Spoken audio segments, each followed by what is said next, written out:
Ya, shalom. Saudara,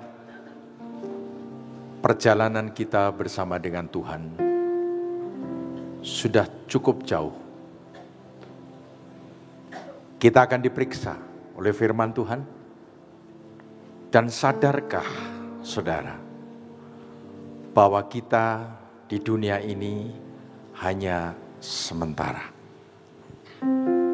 Tetapi hakikat hidup yang sebenarnya adalah nanti kekal selama-lamanya bersama dengan Tuhan. Oleh karena itu, saya percaya saudara semua disertai Tuhan. Bahkan diberkati Tuhan. Tapi ingat, seringkali kita lupa. Jangankan saudara, pendeta bisa lupa kok. Apalagi diberkati dengan luar biasa. Merasa dirinya pinter, merasa dirinya mampu. Dan akhirnya ditegur oleh Tuhan. Saudara, saya pun pernah ditegur oleh Tuhan. Ya, kita bangga dengan apa yang kita miliki. Secara manusia itu tidak salah. Kita bangga karena kepandaian kita. Itu pun sebenarnya secara manusia tidak salah. Tapi saya mau sampaikan, kalau saudara mau merenungkan benar-benar, kehidupan saudara dan saya ini semata-mata karena anugerah Tuhan. Saudara, kalau kita belum mendapatkan kesulitan atau ujian seizin dari Tuhan, mungkin itu kita anggap, itu kan kamu, aku gak ngalami seperti itu. Saya pernah berpikir seperti itu, saudara. Tapi setelah saya menghadapi masalah demi masalah, dan saya renungkan, sampai semalam saya renungkan, saya bisa menitikkan air mata saya sendiri. Tuhan, semua karena anugerah-Mu. Dan aku perlu terus kasih karunia dan anugerah-Mu itu setiap hari. Terus. Supaya tidak sombong. Karena kekayaan, karena kepintaran, karena apapun lah kelebihan yang ada pada kita. Tapi percayalah dan lakukan. Sebenarnya Bapakmu di sorga hanya ingin supaya saudara dan saya mengerti apa yang Tuhan mau dan Tuhan suruh buat saudara dan saya. Hanya itu. Dia menginginkan saudara mau melakukan apa yang Tuhan mau dan Tuhan suruh saja. Kalau soal berkat penyertaan itu sudah menjadi bagian saudara. Apanya yang saudara banggakan? Apanya yang saudara banggakan? Saudaraku, perjalanan saya dari Surabaya kemari, saya mendengarkan suara Surabaya. Banyak kejadian-kejadian di jalan, bahkan ada kebakaran. Ya. Tokonya terbakar, macam-macam. Saya bisa merasakan. Saya cuma berdoa, Tuhan, jangan kepunyaan anak-Mu Tuhan, jangan punya anak-Mu itu Tuhan. Saya bisa membayangkan saudara, kehilangan toko karena terbakar. Jangan ngomong asuransi ya. Tapi semua kejadian-kejadian itu mengingatkan kita. Itu dialami orang saja, kita bisa merasakan. Apalagi kita yang mengalami, saudara. Saudara, jangan ada di pikiran saudara, oh pendeta ini sudah tua, makanya pikirannya mesti tentang dipanggil pulang. Saudara, tujuan akhir memang adalah hidup kekal selama-lamanya.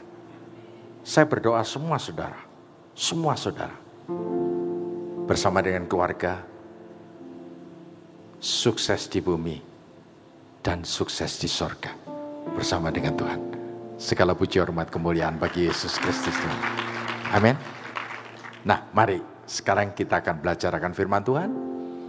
Dan biarlah Allah Roh Kudus memberikan kepada saudara kemudahan untuk menangkap, merubah firman ini menjadi rema buat setiap saudara. Kita buka Alkitab kita, 2 Petrus 3 ayat 9. 2 Petrus 3 ayat 9 sampai dengan ayat yang ke-14. Saya bacakan. Tuhan tidak lalai menepati janjinya, sekalipun ada orang yang menganggapnya sebagai kelalaian. Tetapi ia sabar terhadap kamu, karena ia menghendaki supaya jangan ada yang binasa, melainkan supaya semua orang berbalik dan bertobat. Berhenti sampai di sini. Supaya semua orang berbalik dan berhenti bertobat. Setiap anak Tuhan mesti waspada akan hal ini. Kita masih punya kekurangan dan kelemahan, saudara. Mungkin tidak mencuri, tidak membunuh, tapi kesombongan itu awal akan kehancuran, saudara. Menyimpan sakit hati, dendam, marah, itu sudah berdosa, saudara. Oleh karena itu, orang Kristen, orang percaya itu setiap hari harus bertobat. Jangan merasa besar. Yang besar hanya Tuhan saja. Jadi mesti bertobat. Nah, pertanyaannya sederhana, saudara. Bagaimana sih bertobat itu? Oh, bertobat itu berhenti dari berbuat dosa, berbalik kepada Tuhan. Oh ya Tuhan, aku bertobat Tuhan, aku bertobat. Saya sanksikan kata-kata itu.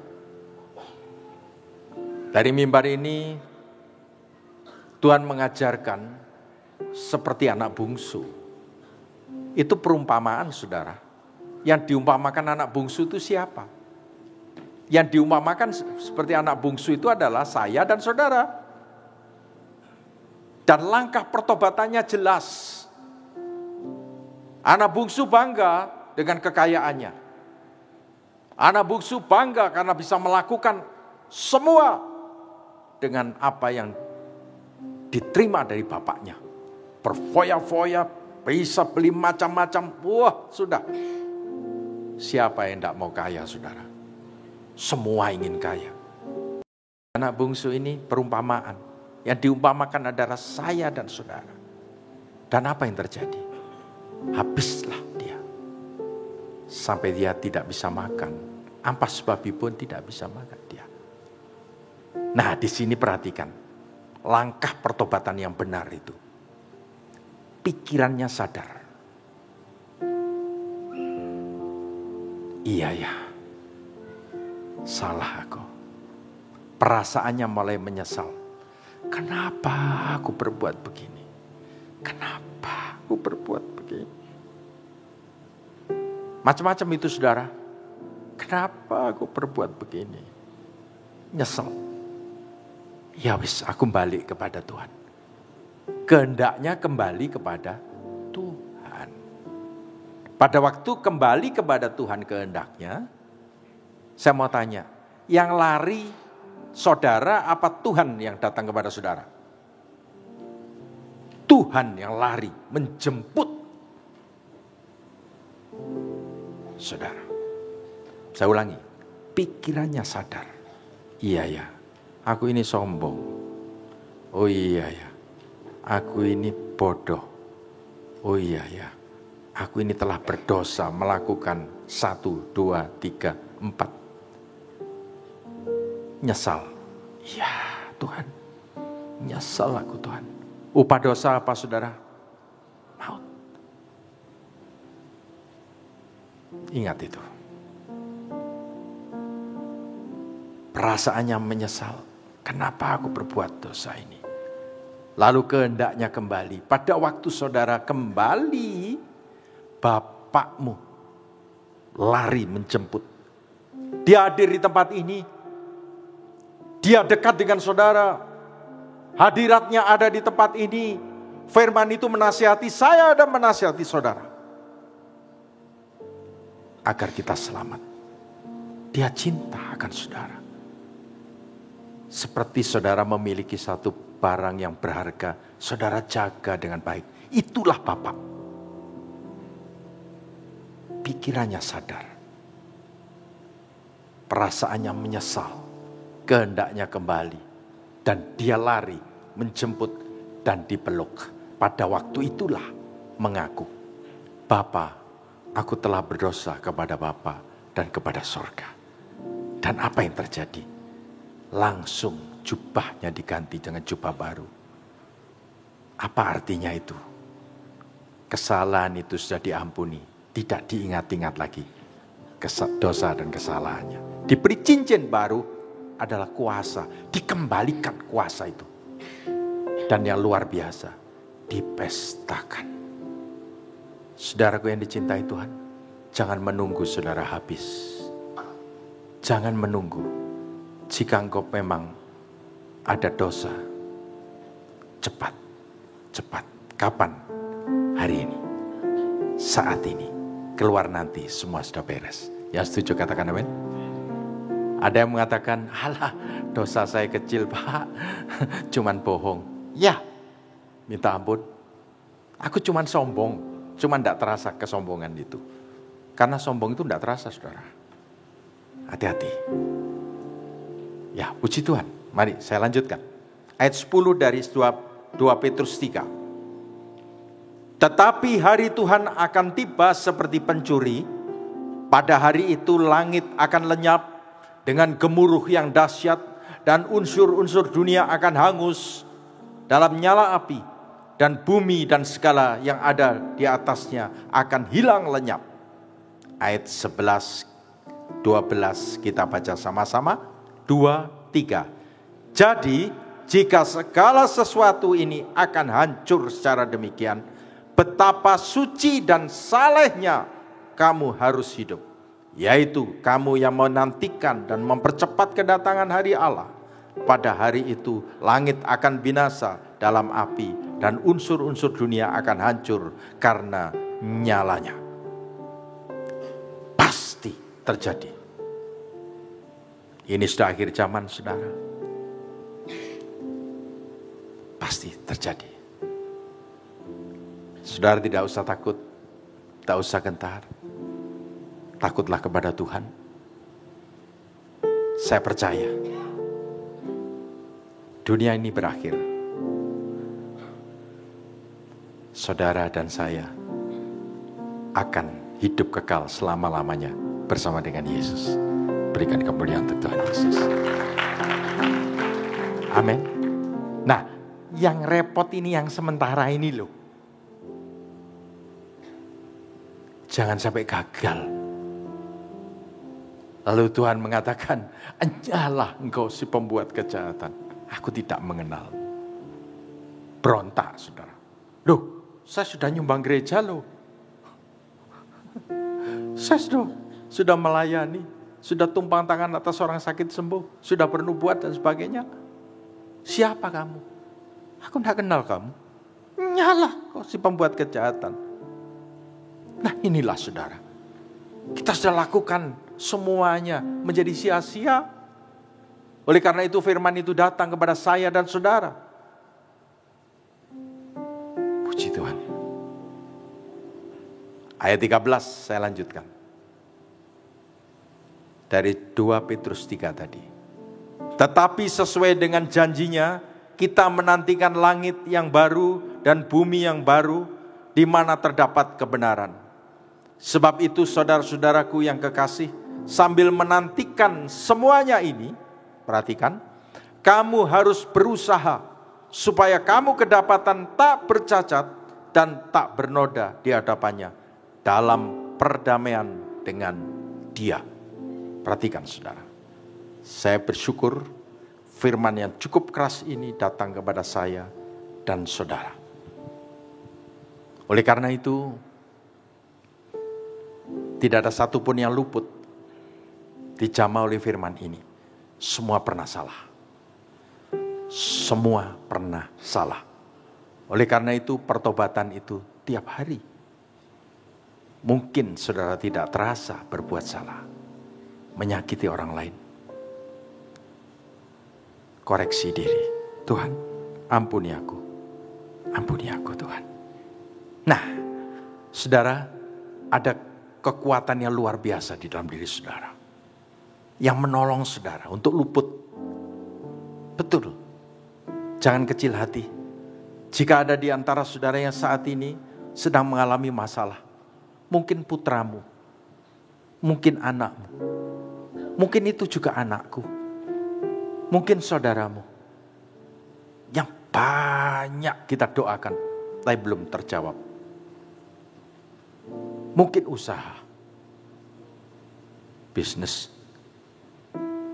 Atau mungkin ada yang saudara gumulkan secara pribadi. Dan itu belum ada jawabannya. Mungkin sakit penyakit. Tapi saya mau sampaikan. Dia sanggup menolong saudara. Yang setuju katakan amin. Dia sanggup menolong saudara. Saya bacakan ayatnya. Dan nanti ada saudara akan besar hati saudara. Saudara tidak takut lagi. Karena Tuhanlah yang menolong saudara.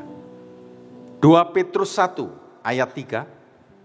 2 Petrus 1 ayat 3 sampai dengan ayat yang ke-8. 2 Petrus 1 ayat 3. Karena kuasa ilahinya telah menganugerahkan kepada kita segala sesuatu yang berguna untuk hidup yang saleh. Perhatikan. Oleh pengenalan kita akan Dia yang telah memanggil kita oleh kuasanya yang mulia dan ajaib. Berhenti sampai di situ. Tadi kita butuh hidup suci dan saleh. Tetapi di sini dikatakan Dia menganugerahkan kepada kita sesuatu yang berguna untuk hidup yang saleh. Apa itu? Ayat 4.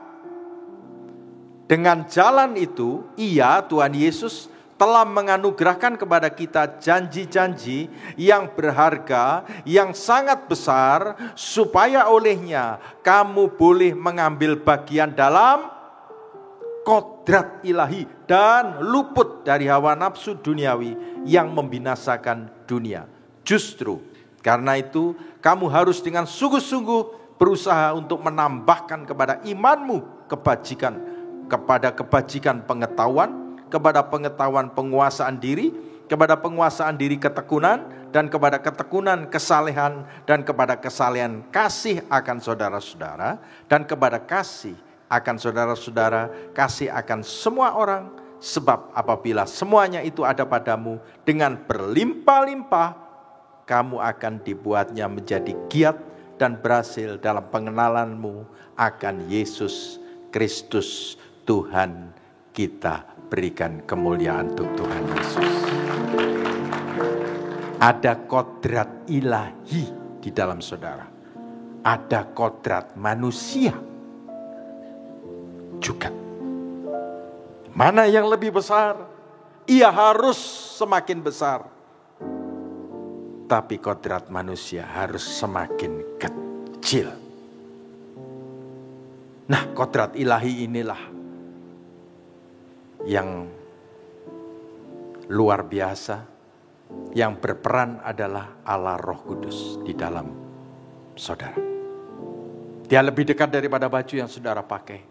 Mungkin saudara mendengar firman ini dengan merenung. Berjalan ke sana kemari pikiran saudara. Firman Tuhan katakan, berhenti untuk merenung. Keluar sana. Jalan-jalan. Berapa banyak saudara mendengarkan firman, tapi pikiran saudara jalan-jalan. Saudara, saya tidak tahu saya harus mengatakan seperti ini. Letakkan dulu pikiran saudara. fokus pada firman.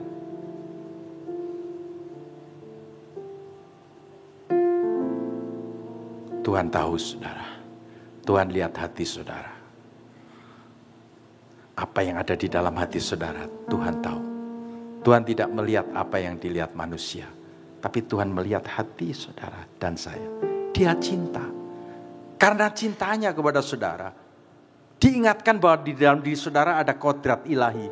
Ini yang membuat saudara mampu untuk berhenti berbuat dosa dan dipulihkan. Bahkan kita disanjung oleh Tuhan. Kita disanjung oleh Tuhan. Dikatakan bahwa kita ini adalah manusia Allah. Coba loh. Betapa mulia saudara. Tolong dibuka. 1 Timotius 6 ayat 11. 1 Timotius 6 ayat 11 sampai dengan 12. Luar biasa kok Tuhan itu. Luar biasa Tuhan itu. Iya. Tetapi engkau, hai manusia Allah. Loh saudara. Luar biasa loh. Bukan, hai engkau manusia biasa. Enggak loh saudara. Tetapi engkau, hai manusia Allah, jauhilah semuanya itu. Kejarlah keadilan, ibadah, kesetiaan, kasih, kesabaran, dan kelembutan. Ayat 12 kita baca dengan keras. 2, 3. Bertandinglah dalam pertandingan iman yang benar. Dan rebutlah hidup yang kekal. Untuk itulah engkau dipanggil. Dan telah engkau ikrarkan dengan ikrar yang benar. Di depan banyak saksi. Itu tujuannya saudara. Manusia Allah. Tetapi saudara bisa mengatakan, benar Pak Pendeta. Benar itu. Saya juga percaya. Tapi aku sekarang mengalami hal-hal yang sangat tidak enak. Kenapa aku kok tidak diluputkan? Kenapa? Perhatikan saudara. Kok tak enak begini ya Tuhan? Saya tidak tahu. Saya harus mengatakan tidak enak. Saudara akan mencerna ketidakenaan apa saudara alami. Kesusahan, kesesakan, kesukaran, kesulitan, tantangan. Tapi saya mau sampaikan. Apapun bapakmu ingin menegur sekaligus menolong. Saya ingin meneguhkan dengan firman Tuhan. 1 Petrus 4 ayat 12 sampai 13. Perhatikan. 1 Petrus 4 ayat 12 sampai 13. Saudara-saudara yang kekasih, jangan kamu heran akan nyala api siksaan yang datang kepadamu. Sebagai apa? Ujian. Seolah-olah ada sesuatu yang luar biasa terjadi atas kamu. Ada yang melamun. Ada yang susah. Ingat. Ingat saudara. Jangan kamu heran akan nyala api siksaan yang datang kepadamu. Sebagai apa? Ujian. Seolah-olah ada sesuatu yang luar biasa terjadi atas kamu. Ayat 13 kita baca sama-sama. 2, 3. Sebaliknya bersukacitalah sesuai dengan bagian yang kamu dapat dalam penderitaan Kristus. Supaya kamu juga boleh bergembira dan bersukacita pada waktu ia menyatakan kemuliaannya. Itulah kodrat ilahi yang mengangkat saudara. Membawa kepada kemuliaan demi kemuliaan. Saudara, saya berbahagia sekali dengan Tuhan. Apapun yang saudara dan saya hadapi saat ini. Mungkin kau ditinggalkan sendirian rasanya. Mungkin kau tidak tertolong rasanya. Mungkin anakmu masih nakal rasanya seperti itu. Mungkin usahamu masih seret itu. Tapi saya mau sampaikan buat saudara. Kalau saudara mau menengok ke belakang, seperti saya diizinkan menengok ke belakang. Saya hanya bisa menangis, saudara. Karena saya tidak mampu. Saya tidak mampu. Ternyata saya bisa berdiri sampai saat ini di tempat ini. Hanya karena anugerah Tuhan. Saudara sampai bisa duduk di tempat ini sekarang. Hanya karena anugerah Tuhan saja. Ada orang yang tidak bisa memahami. Tapi satu saat ada kabar. Kita mesti maisong di gotong royong. Siapa? Kapan? Kenapa? Sakitnya apa? Itu pertanyaannya. Sampai di sana saudara duduk. Saudara melihat. Peti jenazah.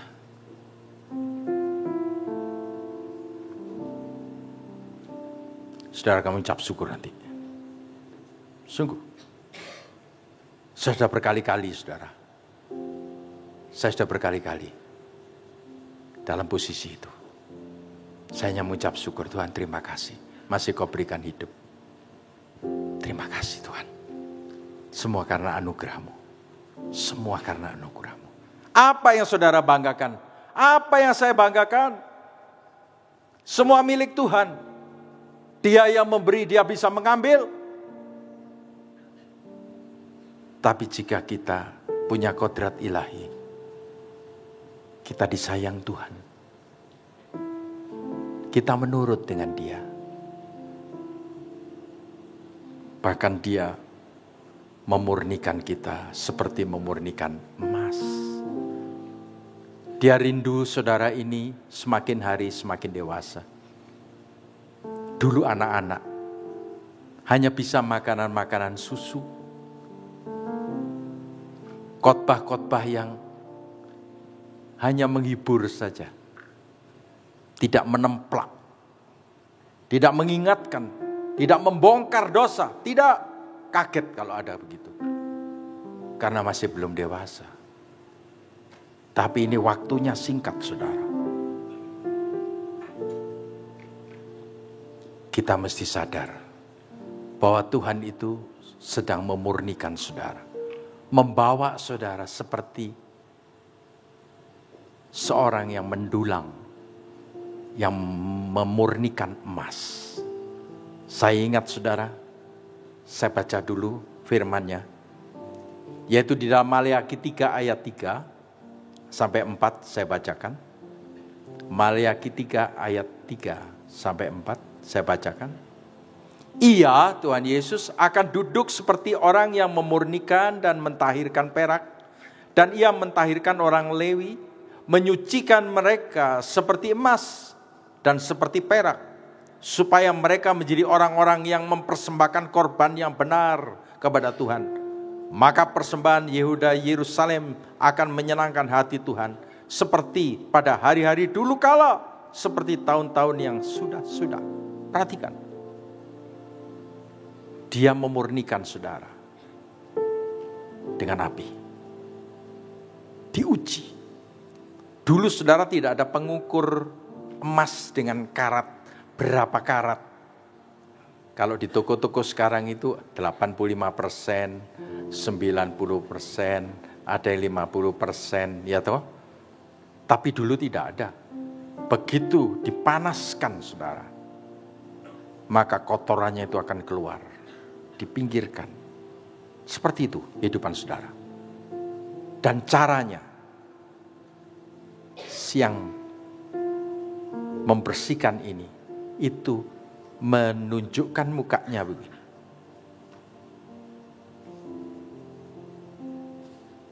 Kalau muka itu masih kelihatan bayang-bayang, terus dibersihkan.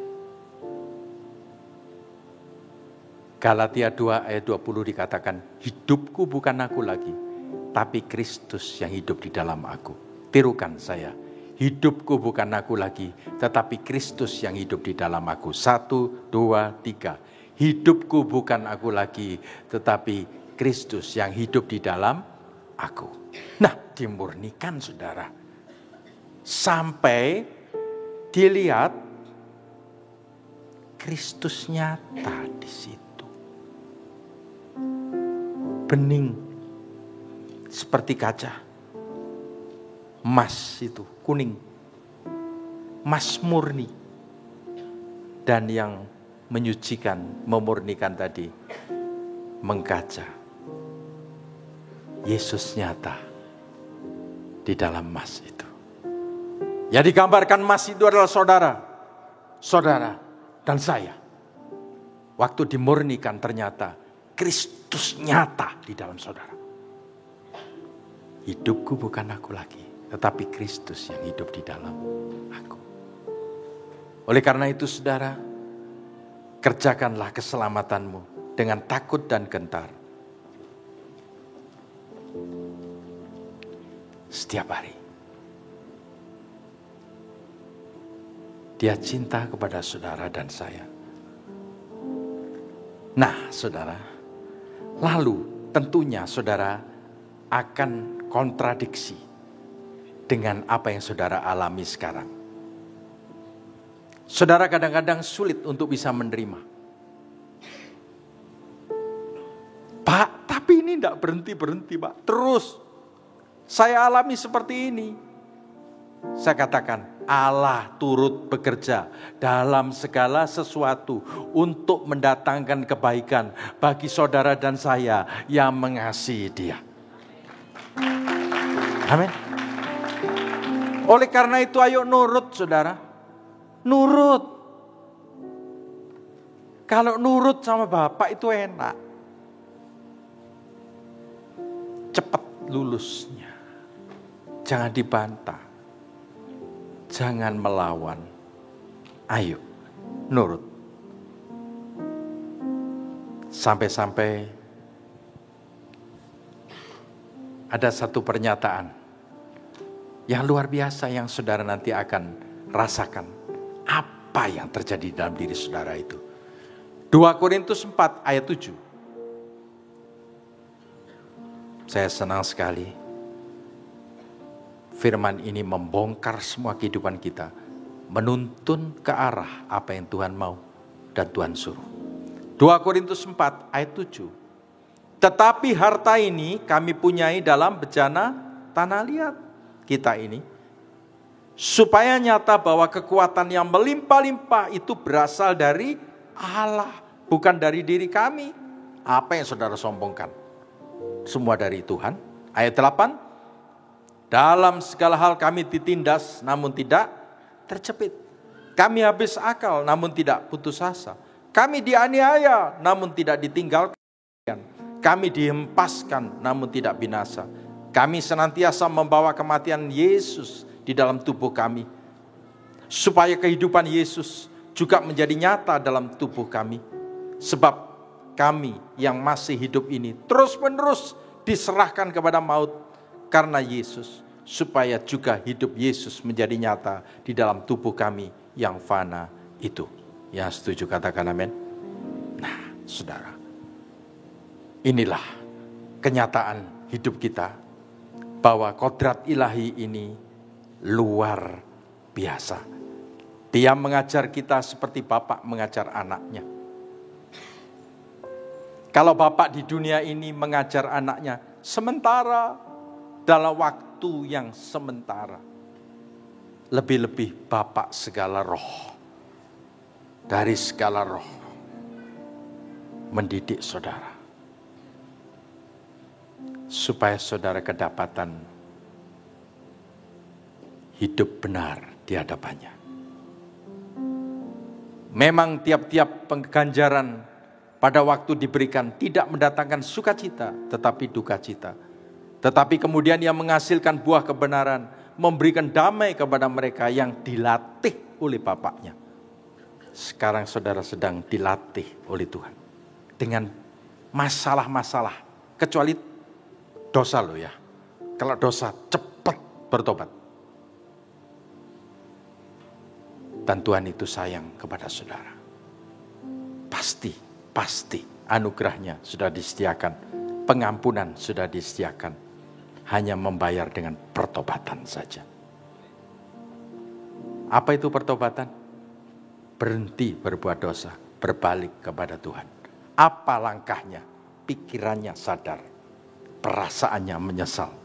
Kehendaknya kembali, Bapa lari memeluk kita, diganti dengan jubah baru, diberi cincin baru, diberi kasut baru, kemudian dipestakan.